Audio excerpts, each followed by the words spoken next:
औज़ु बिल्लाहि मिनश्शैतानिर्रजीम बिस्मिल्लाहिर्रहमानिर्रहीम लअंतुम अशद्दु रहबतन फ़ी सुदूरिहिम मिनल्लाहि ज़ालिका बिअन्नहुम क़ौमुन ला यफ़क़हून। पिछले आयत में बात चल रही थी कि वही यहूदी और मुनाफिक के ताल्लुक़ से बातें हो रही थी। आगे मुसलमानों से मुखातब होकर कह रहे हैं कि ए मुसलमानों, उनका दिल जो है, उनके दिलों के अंदर अल्लाह से ज़्यादा तुम्हारी उनके दिल के अंदर वहशत है, दहशत है, ज़्यादा खौफ है। यहाँ पर जो है मुनाफिक की बात हो रही है कि जो मुनाफिक थे ना, जो कहते थे कि यहूदियों से कि अगर तुम्हें अल्लाह के नबी यहाँ से निकालते हैं तो हम तुम्हारे साथ क्या करेंगे, निकलेंगे। तो मुनाफिक जो है उनके दिल के अंदर मुसलमानों का खौफ ज़्यादा था अल्लाह से, इसी वजह से वो जो है ईमान नहीं लाते थे। क्यों? इसलिए कि जब जिस इंसान के अंदर अल्लाह से ज़्यादा किसी और का खौफ होगा तो वो इंसान उसी से डरेगा। अगर जिस इंसान के अंदर अल्लाह का खौफ होगा तो वो इंसान ख़ुद ब खुद अल्लाह पर ईमान क्या है, ले आएगा। इसलिए इस दिल के अंदर, जिस इंसान के दिल के अंदर समझिए कि लोगों का खौफ पैदा हो गया कि अगर फ़लाँ को कुछ कहेंगे तो वो गुस्सा हो जाएगा, उसके डर की वजह से दबे रहना, तो ये इंसान समझिए कि अल्लाह से नहीं डर रहा है बल्कि मखलूक से डर रहा है। अब जब मखलूक से डरता है तो वो इंसान अल्लाह से नहीं डरता है, फिर वो जो चाहे गुनाह करे, उसको कोई मतलब नहीं होता उससे जी। इसलिए हम लोग अपने दिल के अंदर क्या है, अल्लाह का खौफ रखें, लोगों का डर न रखें। ये लोग जो है कुछ नहीं करता है। तो कहते हैं ना कि इस दुनिया के अंदर इज़्ज़त का देना और रिज़्क़ का देना, ये दोनों ज़िम्मेदारी अल्लाह ताला ने अपने इसमें ले लिया है कि नहीं। पिछले दिनों किताबों का मुताला कर रहे थे, उसमें एक बात बहुत अजीब व गरीब कि उसमें लिखा है कि अगर मैं दुनिया के इस वक्त के हालात के अतबार से कह रहे थे, यानी मोबाइल में किसी ने लिखा था, लिख के भेजे हुआ था कि मैं दुनिया के तमाम लोगों से मैं चैलेंज करता हूँ, जितने भी मालदार लोग हैं, बिल गेट्स हैं, मुकेश अंबानी हैं, बहुत सारे जो पैसा वाले जो लोग हैं, उन लोगों से मैं कहता हूँ कि वो सिर्फ़ एक वक्त की खाना जो है तमाम मखलूक को खिला दे। सिर्फ हिंदुस्तान के जो जितनी भी 100-125 करोड़ की आबादी है लोगों की, इनमें से तमाम लोगों को एक वक्त का खाना को खिला के दिखा दे। कोई नहीं खिला सकता है, यहाँ तक कि हुकूमत नहीं खिला रही है हम लोगों को। हुकूमत कुछ दे रही है? कुछ भी नहीं दे रही है, वो सिर्फ हम लोगों से ले ही रहा है। तो यहाँ तक कि पैगंबर हज़रत सुलेमान अलैहिस्सलाम के बारे में वाक़या मालूम होगा, उनके पास सब चीज़ की हुकूमत थी, हवा पर, चरिंद परिंद पर, पूरे कब्ज़े में उनके इसमें था पूरी तमाम चीज़ें। और उन्होंने अल्लाह से कहा भी था कि या अल्लाह, सिर्फ़ मैं एक वक्त का खाना अपने आप के मखलूक को खिलाना चाहता हूँ, यानी जितने भी मखलूक हैं उन तमाम मखलूक को सिर्फ़ मैं एक वक्त का खाना खिलाना चाहता हूँ। तो अल्लाह ने कहा सुलेमान अलैहिस्सलाम से कि तुमसे नहीं होगा ये। लेकिन सुलेमान अलैहिस्सलाम ने ज़िद पकड़ ली, नबी थे, नबी अल्लाह उसके नबी की बातें कुछ और ही होती है। तो अल्लाह ने कहा कि ठीक है, जाओ खिलाओ, एक वक्त का खाना खिला के दिखाओ कैसा लगता है। सुलेमान अलैहिस्सलाम कई महीनों से जो है खाना तैयार करके रखते जा रहे थे। जब खाना मुकम्मल तरीके से तैयार हो गया तो सुलेमान अलैहिस्सलाम ने अल्लाह से कहा कि या अल्लाह, मैं किस मखलूक को सबसे पहले खिलाऊं, यानी कौन से मखलूक से खाना का आगाज़ करूं, शुरुआत करूं। तो अल्लाह ने कहा कि फ़लाँ समुंदर में एक मछली है, पहले समुंदर की मछलियों से शुरू करो। बस पहली मछली एक आई, जब वो मुंह खोला तो मुंह खुले का खुले ही रह गया और पूरा का पूरा खाना जो एक मछली जो है खा लिया। फ़ौरन सुलेमान अलैहिस्सलाम सजदे में गिर गए कि ए अल्लाह, ये हमारे बस का नहीं है, ये आपके बस का है, हमारे बस में कुछ भी नहीं है। तो एक पैगंबर जो है एक मखलूक को नहीं खिला सका, इतना खाना खाने के बावजूद भी वो मछली मुंह खुले हुआ है कि अभी और लाओ, हलमी मज़ीद और लेकर आओ। तो अल्लाह ताला ने कहा कि सुलेमान, मैं एक मछली को जिसको तुमने अभी खिलाया है, दिन में 3 मरतबा, इससे ज़्यादा मैं उसको खाना खिलाता हूँ। तुम तो एक ही मरतबा खाना खिलाए तो सारा खाना ख़त्म हो गया। अब मैं इस मछली को रोज़ाना दिन में 3 मरतबा 4 मरतबा पेट भर के मैं खिलाता हूँ, लेकिन फिर भी हमारे ख़जाने में क्या कोई कमी नहीं होती है। जी, ये अल्लाह की तरफ से होता है। अल्लाह ताला 2 चीज़ें जो है, ऐसे तो हर चीज़ का मालिक तो अल्लाह है, लेकिन रिज़्क़ की ज़िम्मेदारी अल्लाह ने अपने ऊपर ले लिया है, और आखिरत की फ़िक्र की ज़िम्मेदारी अल्लाह ने अपने बंदों पर छोड़ दिया है कि नहीं। अभी फ़िलहाल में मैं यहाँ से जा रहा था, रास्ते में तो मुकेश अंबानी की उनकी बेटी की शादी थी पिछले महीने। उनके बेटा के जो एक शादी थी, पिछले 2 महीना हो गया शायद, 1-2 महीना पहले। तो उनके शादी का हिस्ट्री में पढ़ रहा था कि उन्होंने कितना ख़र्च किया। तो मैं रास्ते में रहता हूँ तो कुछ ना कुछ मैं सर्च करते रहता हूँ, कुछ ना कुछ पढ़ते रहता हूँ, इसलिए खाली बैठने से अच्छा आदमी कुछ भी करते रहें। तो मैं अब मुकेश अंबानी के बारे में ही मैं उसका मुताला कर रहा था। बहुत अजीब व गरीब, उन्होंने अपने बेटे की शादी में 500 करोड़ रुपया खर्च किया है। कितने? 500 करोड़। और इस पूरे हिंदुस्तान के अंदर मुसलमानों यानी तमाम लोगों की आबादी कितनी है? 120 करोड़।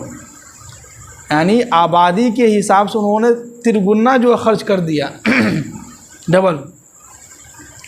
500 करोड़ उन्होंने जो अपने बेटे के शादी पर ख़र्च किया है।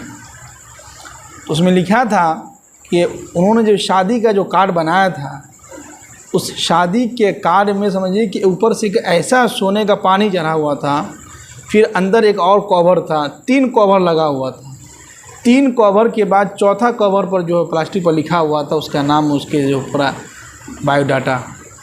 और उस शादी कार्ड के इसमें एक शॉल जो है, चादर जो होता है कश्मीरी शॉल, वो एकदम हाई क्वालिटी का। अब वो लोग मालदार लोग हैं तो उनका तो हाई क्वालिटी होगा। एक उनका गिफ्ट होता था कि जिनके यहाँ भी दावत जाएगा तो उनके साथ ये शॉल जाएगा। एक रुमाल, एक धोती, जो उन लोगों के जो होता है धोती, बहुत सारी चीज़ें जो है हर शादी कार्ड में लगा हुआ था। फिर उसके बाद जो है खाने के ऊपर अलग खर्च, बहुत सारा खर्च, उन्होंने डिश बनाया था बहुत। फिर उसके बाद जो है अपने बहू के लिए भी उन्होंने बहुत कुछ जो है खर्च किया। यानी इतना सारा खर्च करने के बाद समझिए कि खुश है कि माशाअल्लाह, यानी कि जो है बहुत हमने खर्च किया, बहुत जो ये किया। लेकिन मुकेश अंबानी की जो बीवी है, वो उनसे किसी चैनल वालों ने इंटरव्यू लिया, उनसे जो है आपस में बातचीत किया। तो इंटरव्यू जो ले रहा था, जो एंकर, जो न्यूज़ वाले जो होते हैं चैनल वाले, तो उन्होंने पूछा कि मैम आपसे एक आखिरी सवाल है, आप तो माशाअल्लाह आप बहुत मालदार आदमी हैं, पैसे वाले आदमी हैं, आपको तो कोई दिक्कत और कोई यानी कि हर ख्वाहिश आपकी पूरी हो जाती होगी, लेकिन मेरा आखिरी सवाल आपसे ये है कि आपकी ज़िंदगी में अभी भी कुछ लगता है कि आपकी कुछ ख्वाहिश हो जो अभी तक पूरी नहीं हुई है? सुनिए गौर से, बहुत अहम पॉइंट के बाद हमको अच्छा लगा। उसमें क्या कहा कि मैम मेरा आपसे आखिरी सवाल है कि आपकी ज़िंदगी में अभी कुछ ऐसी ख्वाहिश है जो अभी तक पूरी नहीं हुई हो, जिसके पीछे आप लगे हुए हैं फिर भी नहीं हो रहा है? तो कहने लगी कि हाँ, एक ख्वाहिश है मेरी, वो ये कि मेरा बेटा जिसकी शादी हो रही है, आनंद मुकेश कुमार जो है उनका बेटा जिसकी शादी हो रही थी, कहने लगे कि मेरे बेटे को दम जो होता है ना, दम फूलने की, हकमने की, वो बीमारी इसको बचपन से ही लगा हुआ है, और हल्का सा 10-20 कदम चलता है हकमने लगता है, हिलने लगता है, और जिसकी वजह से उसका मोटापा कम नहीं हो पा रहा है। खूब मोटा उनका बेटा, देखिएगा यूट्यूब पर, खूब मोटा है। तो मैं बचपन से ही, शुरू से ही कई डॉक्टर, कई मुल्कों का मैंने सफ़र किया, तमाम मुल्कों के डॉक्टर से हमने मिला, सबसे दवा कराया, लेकिन तमाम डॉक्टर जवाब दे चुके कि कोई इसका इलाज नहीं है, नहीं ठीक हो पाएगा। और अभी तक हम उनको दवा खिला रहे हैं, कई डॉक्टर से अभी भी दिखा रहे हैं, दिखाने की कोशिश कर रहे हैं, लेकिन अभी तक मेरे बेटे की वो बीमारी ठीक नहीं हो सकी। अब मेरी यही एक ख्वाहिश है जो अभी तक पूरी नहीं। हम लोग क्या सोचते हैं कि पैसा वाला आदमी है, बहुत इनके पास ऐश आराम होगा, सुकून होगा। नहीं है, ऐसे तो उनकी बुराई करना मकसद नहीं है, वो भी अल्लाह की मखलूक है, अल्लाह ने दिया है, खर्च किया उन्होंने शादी में। लेकिन उन्होंने एक इस वाक़े में एक पॉइंट की बात हमें जो समझ में आई वो ये कि हम ये ना समझे कि फ़लाँ के पास पैसा खूब है तो वो अच्छा होगा। ना ना ना, हर एक इंसान के साथ कोई ना कोई मजबूरी और कोई ना कोई ख्वाहिश रहती ही है। हर ख्वाहिश इस दुनिया के अंदर आपकी किसी की भी पूरी नहीं होगी, चाहे वो बिल गेट्स हो, चाहे मुकेश अंबानी या कोई भी पैसा वाला आदमी हो। हर एक इंसान की हर ख्वाहिश पूरी नहीं होती है, कुछ ना कुछ बाकी रह जाती है। इसलिए ये दुनिया है, अगर हर ख्वाहिश पूरी हो जाएगी तो फिर मज़ा क्या आएगा? फिर दुनिया में जो है रहने का मज़ा कुछ भी नहीं आएगा। तो ये है जी। तो हम लोग भी ये कोशिश ये करें कि किसी के पैसे जेब को देख के ख्वाहिश न करें, यार उसके पास पैसा बहुत है, यानी दूसरे के जेब पर निगाह ना रखें, दूसरे के पैसे पर क्या है निगाह ना रखें। अल्लाह ने जो दिया है उसी में क्या करें, खुश रहें। ये कर्ज़ जो है बहुत ख़राब चीज़ है। मौलाना अशरफ अली थानवी साहब लिखते हैं, कर्ज़ जो है इंसान की आधी नींद को ख़त्म कर देता है।